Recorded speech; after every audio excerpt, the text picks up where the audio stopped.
கிருபையினாலே சிங்காசனம் ஸ்தாபிக்கப்படும். நியாயம் விசாரித்து துரிதமாய் நீதி செய்கிற ஒருவர் அதன் மேல் வீற்றிருப்பார் என்று சொல்லப்பட்டிருக்கிற தீர்க்க தரிசனமான வார்த்தைக்காக எங்கள் தேவாதி தேவனுக்கு கோடான கோடி ஸ்தோத்திரங்கள் உண்டாகட்டும். ஆமென். துரிதமாக நீதி செய்கிற ஒருவராகிய ராஜாதி ராஜாவும் கர்த்தாதி கர்த்தருமாய் இருக்கிற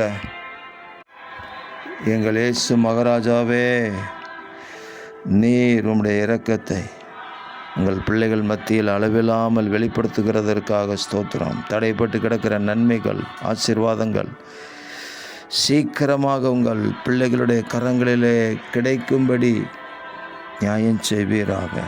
கர்த்தர் பூமியிலே சீக்கிரமாகவே காரியத்தை நிறைவேற்றி முடிப்பார் என்று சொல்லப்பட்ட வார்த்தையின்படி பூமியிலே நிறைவேற வேண்டிய காரியங்கள், உலகத்தின் மக்கள் மத்தியில் நிறைவேற வேண்டிய காரியங்கள் சீக்கிரமாக நிறைவேறும்படி செய்யுங்க.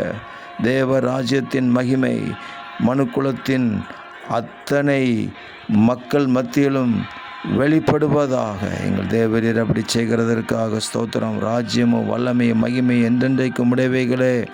ஆமேன், ஆமேன், ஆமேன்.